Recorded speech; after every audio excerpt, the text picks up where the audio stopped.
Hello everyone, स्वागत है आपका हमारे चैनल में। यहाँ पे हम लोग स्टार्ट करने वाले हैं घटना चक्र बीपीएससी के लिए, जो कि आज फर्स्ट जो हमारा चैप्टर होगा वो होगा सामान्य विज्ञान। ठीक है, इससे पहले क्या क्या कंप्लीट हो गया वो मैं आपको रिव्यू दे देती हूँ। तो हिस्ट्री हमारा कंप्लीट हो चुका है, पॉलिटी कंप्लीट हो गया है, ज्योग्राफी भी हो गया और इकोनॉमिक्स भी हो गया। आज हम लोग सामान्य विज्ञान स्टार्ट करने वाले हैं, यानी कि जनरल साइंस स्टार्ट करने वाले हैं। और इसका जो पर्टिकुलर टॉपिक है उसका नाम है भौतिक विज्ञान, यानी कि फिजिकल साइंस या फिर फिज़िक्स से रिलेटेड जो भी पोर्शन है वो हम लोग कवर करेंगे। कोशिश करूँगी मैं आज फिज़िक्स आपका कंप्लीट हो जाए, जितने क्वेश्चंस दिए हुए हैं इसमें। अगर नहीं हो पाएगा तो कल हम लोग फिज़िक्स और केमिस्ट्री साथ में करेंगे। ठीक है, तो यहाँ पे जो हमारा पहला प्रश्न दिया हुआ है वो है भौतिक विज्ञान से रिलेटेड, जिसमें है निम्न तत्वों में से किसमें न्यूट्रॉन नहीं होता है पूछा गया है। तो यहाँ पे हाइड्रोजन में न्यूट्रॉन नहीं पाया जाता है। हाइड्रोजन के 3 आइसोटोप्स होते हैं। आइसोटोप्स जो होते हैं 3 पाए जाते हैं। इसका परमाणु क्रमांक जो है वो 1 होता है। ठीक, तो एक होता है इसका ड्यूटेरियम, ठीक है, जिसमें 1 न्यूट्रॉन होता है। एक प्रोटियम होता है जिसमें कोई भी न्यूट्रॉन नहीं होता है। तो यहाँ प्रश्न में क्या पूछा था कि जिसमें कोई भी न्यूट्रॉन नहीं होता है, तो प्रोटियम में कोई भी न्यूट्रॉन नहीं होता है। वही ड्यूटेरियम की बात करें तो 1 न्यूट्रॉन पाया जाता है इसमें। जबकि ट्राइटेनियम की बात करें तो इसमें 2 न्यूट्रॉन्स पाए जाते हैं। तो इस तरह से लिखा जाता है। ये होता है H11, ये होता है H12, ये होता है H13। ठीक है, तो यहाँ पे 1 इलेक्ट्रॉन पाया जाएगा, 1 प्रोटॉन पाया जाएगा और 1 ही इलेक्ट्रॉन होगा। यहाँ पे होता है 1 एटॉमिक नंबर और 1 होता है एटॉमिक मास। ठीक है, तो परमाणु नंबर होता है और ये परमाणु मास होता है, उसका भार होता है। होता क्या है कि atomic number of hydrogen fix है, 1 होगा। ठीक है, और इसमें क्या होगा, एटॉमिक मास जो होता है वो भी 1 होता है। लेकिन जब हम आइसोटोप्स की बात करते हैं तो इसमें क्या होता है कि इसमें नंबर ऑफ प्रोटॉन तो सेम पाए जाते हैं, ये सेम होता है, लेकिन न्यूट्रॉन बदलता है। ठीक है, तो यहाँ पे एटॉमिक नंबर की बात की जाए तो ये तो प्रोटॉन नंबर ऑफ प्रोटॉन्स के बराबर होता है, लेकिन एटॉमिक भार जो होता है वो होता है आपके न्यूट्रॉन प्लस प्रोटॉन के बराबर। ठीक है, तो यहाँ पे अगर हम इसकी बात करें तो H11 मतलब 1 प्रोटॉन है, ठीक है, और 1 ही मतलब 0 न्यूट्रॉन पाए जाते हैं। तो ये 1 प्रोटॉन है और यहाँ पे एटॉमिक भार कितना है, 1 है। तो यानी कि 1 ही प्रोटॉन है, तो प्रोटॉन प्लस न्यूट्रॉन 1 हो गया, और प्रोटॉन तो 1 ही है, तो 1 + 0 = 1। ठीक, पहला केस ये हो गया। और H12 जो होता है इसमें प्रोटॉन फिर से 1 है, लेकिन इस केस में न्यूट्रॉन भी 1 है। ठीक है, तभी तो एटॉमिक भार जो है वो 2 के बराबर हुआ। लिखने का तरीका यह है कि पहले नंबर आता है नीचे और भार ऊपर लिखा जाता है। अगर हम H13 की बात करें तो इसमें कितना है, हो गया, प्रोटॉन तो 1 ही है, न्यूट्रॉन जो है वो 2 हो गए। तो ये क्या हो गया हमारा प्रोटियम, ये हो गया ड्यूटेरियम, ये हो गया ट्राइटियम। ठीक है, तो इस तरह से लिखने का तरीका होता है। क्वेश्चन ये दिया हुआ है फिजिकल में, साइंस में, लेकिन है ये क्वेश्चन जो है, ये पार्ट जो है ये केमिस्ट्री का पार्ट है। ठीक है, नेक्स्ट है एंगस्ट्रॉम जो है वो किसकी इकाई होता है। तो यहाँ पे करेक्ट आंसर हो जाएगा वेवलेंथ या फिर तरंग दैर्ध्य हिंदी में कहा जाएगा इसको। तो ये जो होता है ये एक यूनिट होती है जिसको मीटर में लिखा जाता है। होता क्या है कि दिस एंगस्ट्रॉम, इसको लिखने का तरीका होता है A, और A के ऊपर इस तरह से बिंदी बनाई जाती है। किसके बराबर होता है, 10⁻⁻9 मीटर के बराबर होता है। ठीक है, सॉरी 10⁻⁻10 मीटर के बराबर होता है। ठीक है, ये होता है एंगस्ट्रॉम। प्रकाश वर्ष किसकी इकाई है, तो ये दूरी की इकाई है। डिस्टेंस जो होता है उसको लाइट ईयर में नापते हैं, और ये जो डिस्टेंस है ये जब हम स्पेस की बात करते हैं, बहुत बड़ी दूरी की बात करते हैं, तो हम प्रकाश वर्ष में या लाइट ईयर में उसकी डिस्टेंस जो है वो नापते हैं। ठीक है, तो यहाँ पे प्रकाश वर्ष जो हो जाएगा वो कितना बड़ा हो जाएगा, 9.5, लगभग 9.5 × 10⁻15 मीटर। ठीक है, 10⁻15 मीटर। किलोमीटर में देखा जाए तो 9.5 × 10⁻, अब इसमें 3 माइनस कर देंगे तो 10⁻12 किलोमीटर। ये हो जाएगा हमारा प्रकाश वर्ष। आवृत्ति को मापा जाता है, आवृत्ति, यहाँ पे आवृत्ति हो जाएगा फ्रीक्वेंसी, फ्रीक्वेंसी को किस में नापा जाता है? तो फ्रीक्वेंसी का फॉर्मूला होता है 1/T, इसको नापा जाता है हर्ट्ज़ में। हर्ट्ज़ जो है वो यूनिट है फ्रीक्वेंसी की, ठीक है। तो इस तरह से ये हो जाएगा हमारा, आवृत्ति को मापा जाता है। यहाँ पे आपने हर्ट्ज़ जो है ये शब्द सुना होगा कि जब ध्वनि जो होती है उसकी आवृत्ति होती है, कितना हम एज अ ह्यूमन बीइंग कितना सुनने के लिए केपेबल हैं। तो माना जाता है कि 20 हर्ट्ज़ से लेकर 20,000 हर्ट्ज़ तक की जो आवृत्ति होती है, इसकी जो नॉइज़ होती है ये हम लोग सुनने में सक्षम होते हैं, ठीक है। इससे कम नहीं सुन सकते, इससे ज़्यादा नहीं सुन सकते। तो ये हर्ट्ज़ वर्ड आपने तभी सुना होगा जब आप साउंड वेव्स पढ़ रहे होंगे, साउंड वेव्स, ठीक है। यहाँ पे हर्ट्ज़ किसकी यूनिट है? फ्रीक्वेंसी की यूनिट है। तो यहाँ पे जिन लोगों को भी साइंस हिंदी में पढ़ने में प्रॉब्लम हो रही है उनके लिए मैं बता देती हूँ कि मैं सब कुछ जो आपको समझा रही हूँ वो इंग्लिश में और हिंदी में मिक्स करके समझा रही हूँ, और हर वर्ड जो इंग्लिश में लिखा हुआ है वो मैं हिंदी में एक्सप्लेन करूँगी, हिंदी में लिखा हुआ है तो मैं इंग्लिश में एक्सप्लेन करूँगी। तो इसलिए परेशान मत होइए, जो भी लिखा हुआ है, जो भी प्रीवियस ईयर पूछे गए हैं, मेन हमारा मोटिव होना चाहिए कि वो सब कुछ हमें याद होना चाहिए, ठीक है। तो इससे लिंक करके हम लोग बाकी जो क्वेश्चन है उनको भी आंसर कर सकते हैं। यहाँ है घड़ी में प्रयोग होने वाले क्वार्ट्ज क्रिस्टल क्या होते हैं? तो घड़ी में प्रयोग होते हैं क्वार्ट्ज, ये होते हैं SiO2, सिलिकॉन डाइऑक्साइड, ठीक है। ये घड़ी में यूज़ किया जाता है। नेक्स्ट क्वेश्चन, हर्ट्ज़ में क्या मापा जाता है? तो हर्ट्ज़ में क्या माना जाता है? तो आवृत्ति को नापा जाता है हर्ट्ज़ में, अभी हमने देखा। विद्युत शक्ति की इकाई क्या है? तो यहाँ पे इलेक्ट्रिक पावर की बात कर रहा है, विद्युत शक्ति की बात कर रहा है। तो पावर जो होता है हम लोग नापते हैं वॉट में, ठीक है। तो पावर के लिए हो जाएगा वॉट। यहाँ पे पावर होता क्या है? विद्युत शक्ति या कोई भी शक्ति जो होती है वो क्या होती है? कार्य यानी कि वर्क डन अपॉन में T, time. Work done upon में टाइम क्या होती है? ये हमारी शक्ति कहलाती है, पावर कहलाता है। और कार्य जो होता है वो जूल में उसकी इकाई होती है, तो यूनिट हो जाएगा जूल। टाइम की यूनिट हो जाएगा सेकंड। जूल पर सेकंड किसके बराबर होता है? वॉट के बराबर होता है, वॉट। नेक्स्ट है दृश्य स्पेक्ट्रम के तरंग दैर्ध्य की सीमा क्या होती है? तो कितना विजिबल हम लोगों का रेंज होता है, विजिबल रेंज का वेवलेंथ कितना होता है? तो लगभग 4000 आर्मस्ट्रॉन्ग से लेकर 75,000 एंगस्ट्रॉन्ग तक होता है हमारा विजिबल रेंज, ठीक है। कभी कभी एंगस्ट्रॉन्ग में लिखकर इसको नैनोमीटर में लिखा रहता है। तो 400 नैनोमीटर से लेकर लगभग 750 या 700 नैनोमीटर तक होता है, जहाँ नैनो का अर्थ होता है 10⁻⁹ मीटर, ठीक है। 10⁻⁹ मीटर नैनो होता है हमारा। तो अगर नैनो में क्वेश्चन दिया हुआ है तब भी आप कर सकते हैं, और अगर एंगस्ट्रॉन्ग में दिया हुआ है वेवलेंथ तब भी आप कर सकते हैं सॉल्व, ठीक है। अगर सीधा सीधा मीटर में दिया हुआ है तब तो काफ़ी आसान हो गया आपके लिए।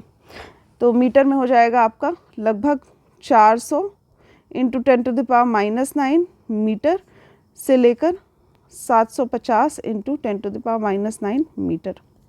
ये होता है दृश्य स्पेक्ट्रम, जिसको विजिबल रेंज ऑफ लाइट कहा जाता है। नेक्स्ट है सौर विकिरण निम्न में से किस परास में दिखता है? तो कौन सी ऐसी रेंज ऑफ वेवलेंथ है जहाँ पे हम लोग सोलर रेडिएशंस को देख सकते हैं? तो मैंने आपसे कहा विजिबल रेंज कहाँ से कहाँ तक होती है? 400 से लेकर लगभग 720 750, अलग अलग बुक में अलग अलग दिया रहता है, पर है कितना? 400 से लेकर 700 नैनोमीटर तक हमें दिखाई देता है। इतनी वेवलेंथ में अगर कोई चीज़ है तो वो दिखाई देती है। आर्द्रता किस उपकरण से नापी जाती है? आर्द्रता मतलब ह्यूमिडिटी। तो इसके लिए होता है हाइग्रोमीटर, ठीक है। तो ऑप्शन नंबर बी हमारा सही हो जाएगा, हाइग्रोमीटर से। याद रखिएगा हाइग्रो है, हाइड्रो नहीं है, ठीक है। हाइग्रोमीटर से हम लोग ह्यूमिडिटी नापते हैं, आर्द्रता नापते हैं। और हाइड्रोमीटर जो होता है वो जल का घनत्व नापने के लिए, यानी डेंसिटी ऑफ वाटर नापने के लिए यूज़ किया जाता है हाइड्रोमीटर। तो हाइड्रो जब भी आएगा तो मतलब वो वाटर से रिलेटेड है, और हाइग्रो में हो जाएगा आपका ह्यूमिडिटी। नेक्स्ट है दाब की इकाई क्या होती है? तो दाब क्या होता है? प्रेशर होता है। प्रेशर की यूनिट क्या होती है? तो न्यूटन पर मीटर स्क्वायर, यानी कि न्यूटन पर वर्ग मीटर। ये हो जाएगा आपका यूनिट, ये हो जाएगा pressure is equals to force upon area होता है। तो फोर्स की यूनिट क्या होती है, न्यूटन, और एरिया की यूनिट होती है मीटर स्क्वायर, तो वर्ग मीटर। ये हो जाएगा आपका दाब की इकाई। नेक्स्ट है दाब का मात्रक क्या है, तो वही है न्यूटन पर मीटर स्क्वायर। ठीक है, अब ये कहाँ यहाँ पे क्या दे रहा है, किलोग्राम के फॉर्म में दे रहा है, तो समझना पड़ेगा। न्यूटन मतलब फोर्स, फोर्स क्या होता है, फोर्स होता है केजी, मतलब कि मास इनटू एक्सेलरेशन। ठीक है, मास इनटू एक्सेलरेशन, तो केजी मीटर पर सेकंड स्क्वायर और डिवाइडेड बाय मीटर स्क्वायर, ये वाला मीटर। तो मीटर से मीटर कैंसिल, क्या बचेगा, केजी मीटर पर सेकंड स्क्वायर, इस तरह से। तो यहाँ पे कोई भी जो फॉर्मूला है वो मैच नहीं कर रहा है, तो उपयुक्त में से कोई नहीं आंसर हो जाएगा हमारा। ठीक है, यहाँ पे करेक्ट आंसर हो गया ऑप्शन नंबर ई। नेक्स्ट क्वेश्चन है यहाँ पे, इनमें से कौन सी राशि जो है वो अदिश राशि है। अदिश का मतलब ये होता है कि राशि समझते हैं तो फिजिकल क्वांटिटी, फिजिकल क्वांटिटी। अब दो तरह की फिजिकल क्वांटिटी होती है, एक जिसके साथ डायरेक्शन इन्वॉल्व होती है और एक जिसके साथ डायरेक्शन दिशा इन्वॉल्व होती है। तो जिसके साथ दिशा इन्वॉल्व होती है वो होती है हमारी वेक्टर क्वांटिटी, वेक्टर, जिसको सदिश कहते हैं। और स्केलर होती है जिसके साथ दिशा नहीं होती है, तो इसको अदिश कहते हैं, जिसके साथ दिशा नहीं है तो अदिश। तो यहाँ पे दिया हुआ है कौन सी अदिश राशि है, तो बल जो है वो हो जाएगा हमारा फोर्स, और फोर्स जो होता है वो एक वेक्टर क्वांटिटी होता है। नेक्स्ट है वेग, वेलोसिटी, वेलोसिटी भी होता है हमारा वेक्टर क्वांटिटी। त्वरण यानी कि एक्सेलरेशन, ये भी होता है वेक्टर क्वांटिटी। यहाँ पे दाब दिया हुआ है विच इज़ प्रेशर, प्रेशर जो होता है वो हमारा स्केलर क्वांटिटी होता है, इट्स अ स्केलर क्वांटिटी।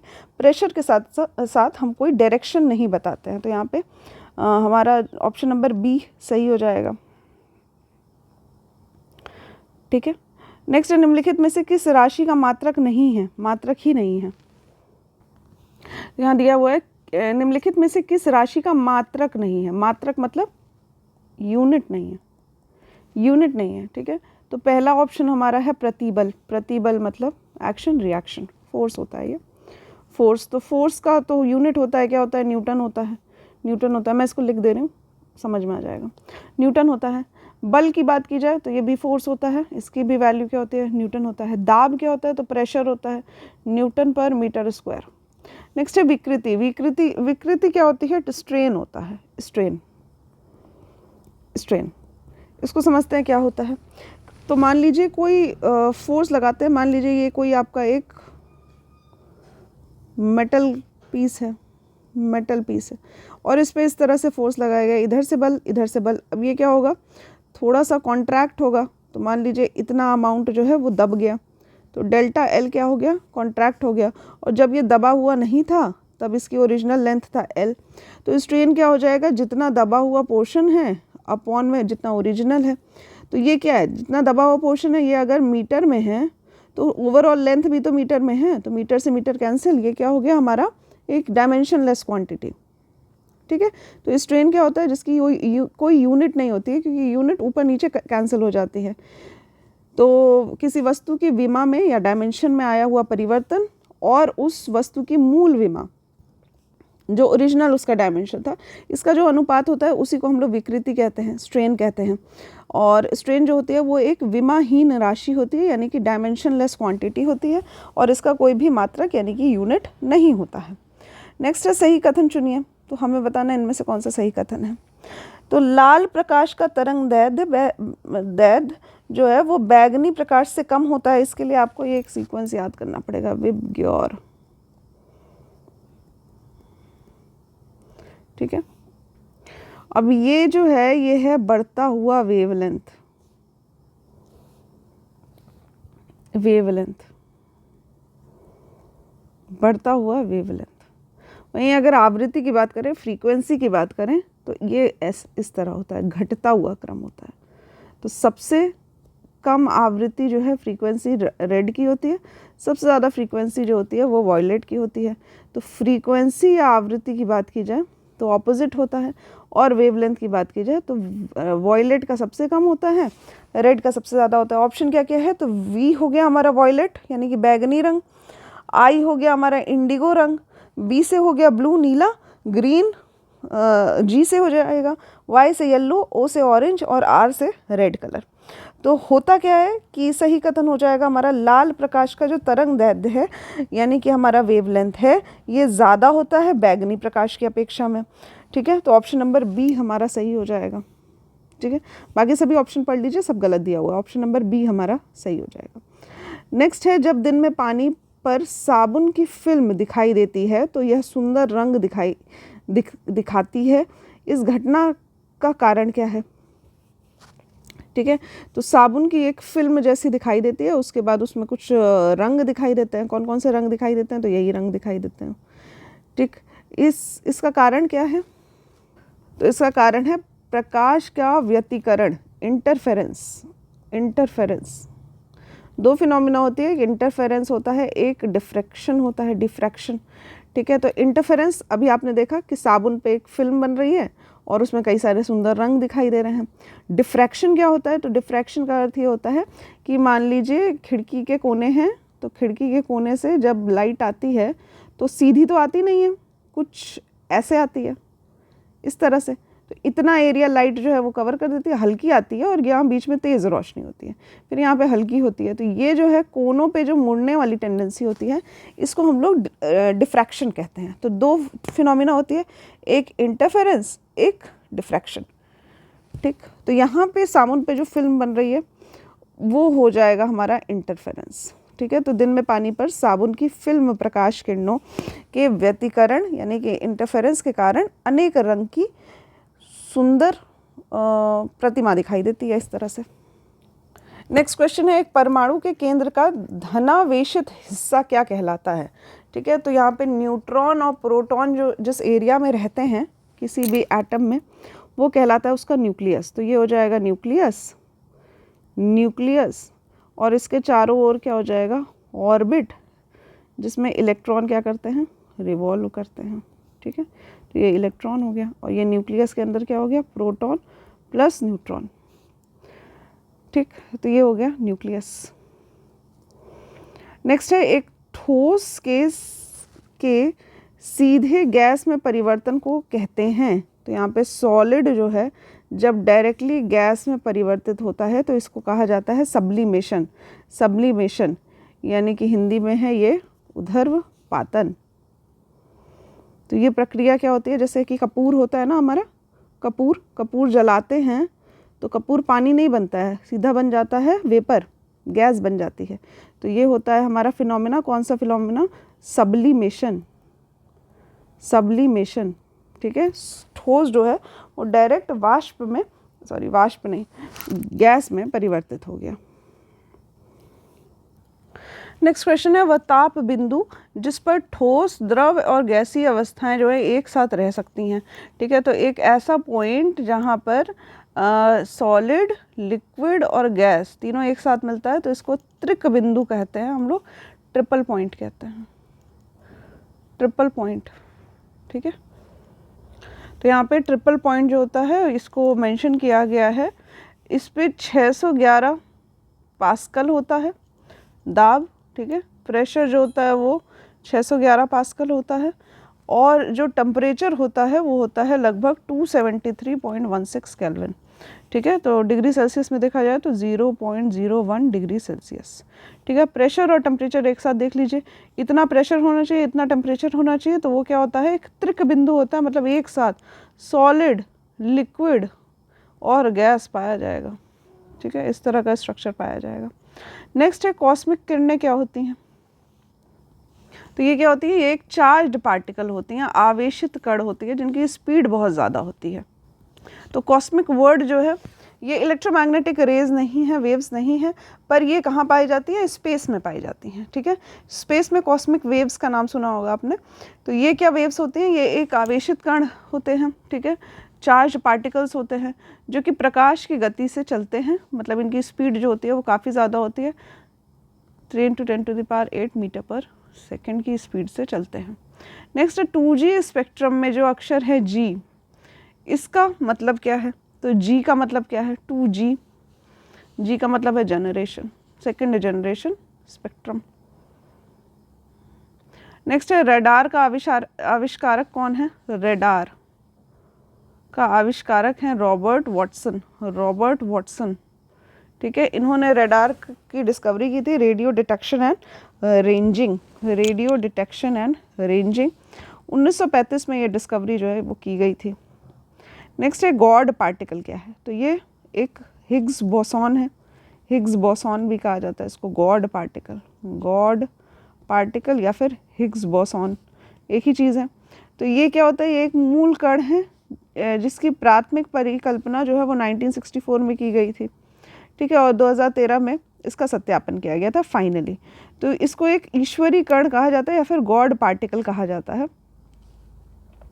ठीक है, तो ये एक इस तरह का पार्टिकल होता है जो तुरंत से ख़त्म हो जाता है और इसमें कोई भी चार्ज नहीं होता है और जो इलेक्ट्रॉन्स होते हैं उसमें कोई स्पिन भी नहीं पाया जाता है। ठीक है, तो ये एक क्या है, एक ऐसी डिस्कवरी जिसको डार्क पार्टिकल कहा जाएगा या गॉड पार्टिकल कहा जाएगा, जिसके बारे में बहुत ज़्यादा खोजा नहीं गया है और इसका मिलना भी थोड़ा मुश्किल होता है। ठीक है, तो एक ऐसा पार्टिकल जो कि काफ़ी अनस्टेबल होता है, इलेक्ट्रॉन हटा दे रही हूँ यहाँ से, अनस्टेबल होता है, जैसे ही मिलता है वैसे ही डीके हो जाता है, कोई चार्ज नहीं पाया जाता है इसमें। ठीक है, इसको हिग्स बोसॉन भी कहा जाता है क्योंकि ये जो साइंटिस्ट थे इनका नाम था डब्ल्यू हिग्स और इनके साथ जो दूसरे साइंटिस्ट थे उनका नाम था डब्ल्यू एंगर्ट। ठीक है, इन्होंने 2013 में भौतिक विज्ञान के क्षेत्र में नोबेल पुरस्कार भी पाया था इसके लिए। नेक्स्ट है सर सीवी रमन को भौतिकी का नोबेल पुरस्कार कब मिला था, तो 1930 में मिला था, 1930 में। ठीक है, इंडिया के सर सीवी रमन थे जिनको फिज़िक्स का नोबेल प्राइज़ मिला था। ठीक है, तो यहाँ पे कुछ व्यक्ति दिए गए हैं जिनको इंडिया से नोबेल प्राइज़ मिला है। पहले हैं रविंद्रनाथ टैगोर। ठीक है, इनको साहित्य के लिए मिला था, गीतांजलि के लिए मिला था 1913 में। सीवी रमन को दूसरे व्यक्ति थे जिनको मिला था, जिनको भौतिकी के लिए मिला था 1930 में। फिर हरगोविंद खुराना को मिला था चिकित्सा में, मेडिकल फील्ड में 1968 में। ठीक है, तो आज़ादी से पहले सिर्फ 2 लोगों को मिला है, एक रविंद्रनाथ और दूसरे हैं सीवी रमन। ठीक है, नेक्स्ट है सुब्रमण्यम चंद्रशेखर जिनको फिज़िक्स के लिए मिला था। ठीक है, इन्होंने चंद्रशेखर लिमिट बताई थी तो 1983 में मिला था। मदर टेरेसा को शांति के लिए मिला था 1979 में। अमर्त्य सेन को अर्थशास्त्र के लिए मिला था 1998 में। काफ़ी इंपॉर्टेंट लिस्ट है, याद रखिएगा। नेक्स्ट है कैलाश सत्यार्थी, इनको शांति के लिए मिला था 2014 में। और वी रामकृष्णन, इनको केमिकल के लिए, रसायन के लिए मिला था 2009 में। अभिजीत बनर्जी को अर्थशास्त्र इकोनॉमिक्स के लिए मिला था 2019 में। नेक्स्ट है टेलीस्कोप की खोज किसने की थी, तो ये किया था गैलीलियो के द्वारा, टेलीस्कोप की खोज की गई थी। इस सदी की शुरुआत में हवाई जहाज़ का आविष्कार किसने किया था, तो राइट ब्रदर्स ने किया था। ठीक है, राइट ब्रदर्स ने। एक माइक्रोन किसके बराबर होता है, तो माइक्रोन का अर्थ है 10⁻³ mm। ठीक है, तो 10⁻³ mm यानी कि 1/1000 मिलीमीटर।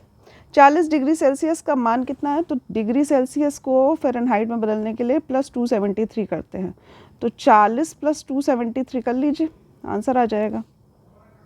ठीक है, तो लगभग 104 डिग्री फ़ारेनहाइट। नहीं सॉरी, ये मैंने आपको केल्विन में बताया। तो 40 + 273 क्या होता है, अगर हम इसको कन्वर्ट करें तो ये केल्विन में आंसर आएगा हमारा।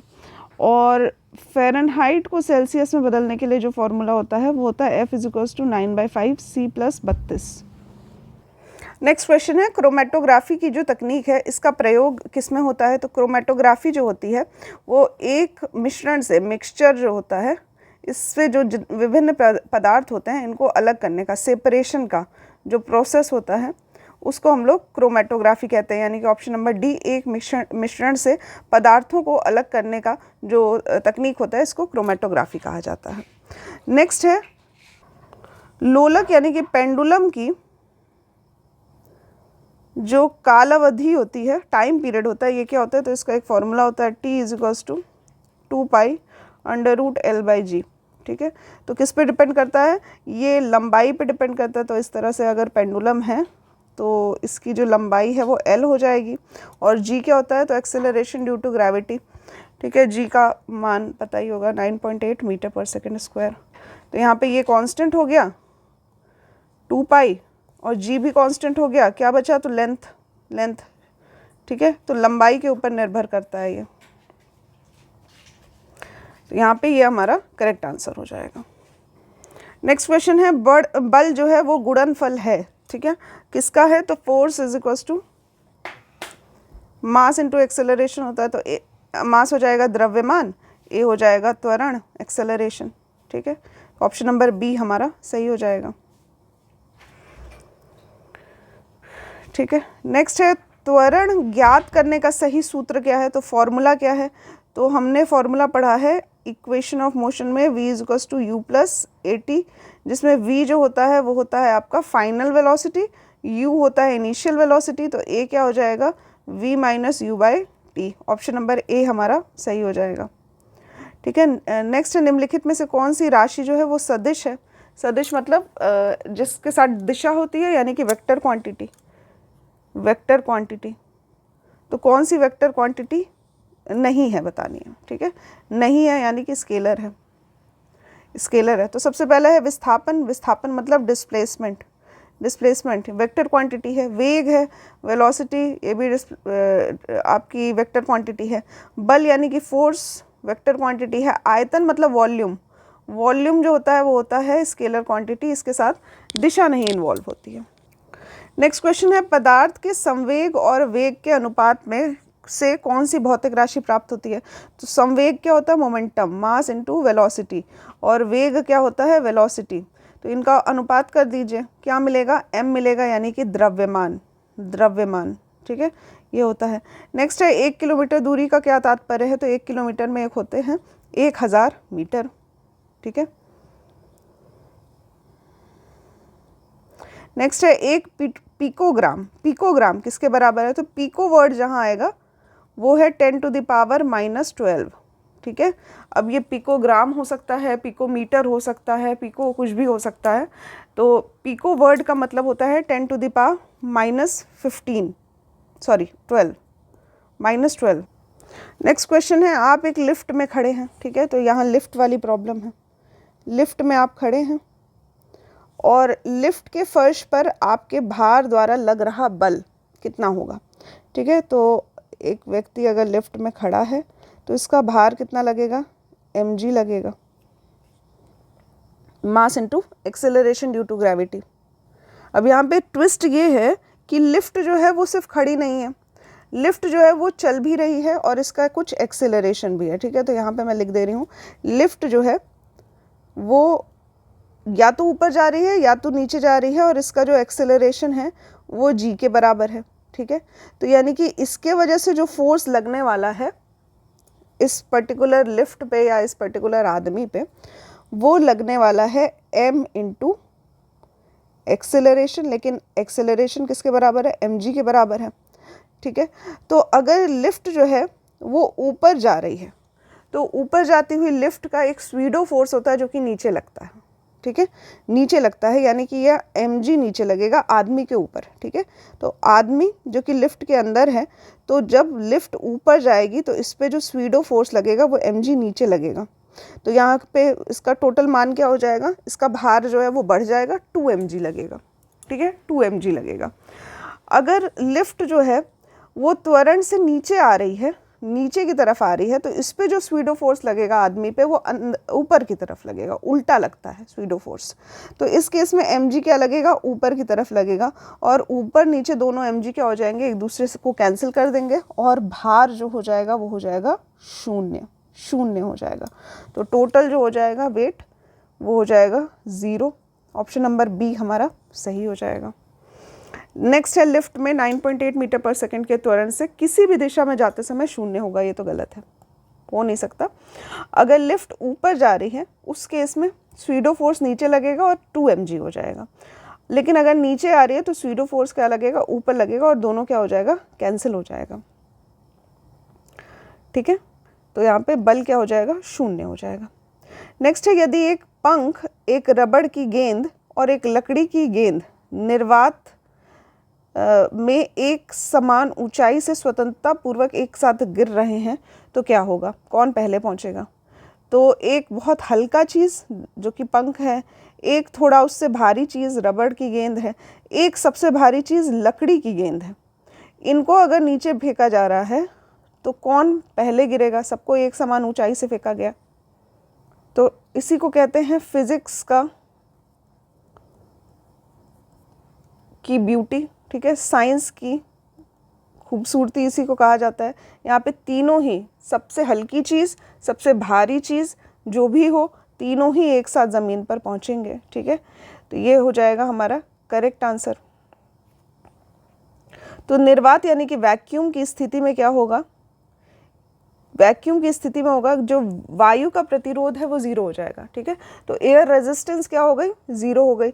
इसके कारण से जो पंख है या रबड़ की गेंद है या लकड़ी की गेंद है, इनको जब एक समान ऊंचाई से गिराएंगे तो जो फाइनल वेलोसिटी होगी वो होगी आपकी v = √2gh। ये कैसे आया, तो इसके लिए आया v, हमारे पास एक फॉर्मूला होता है s = ut + ½ gt²,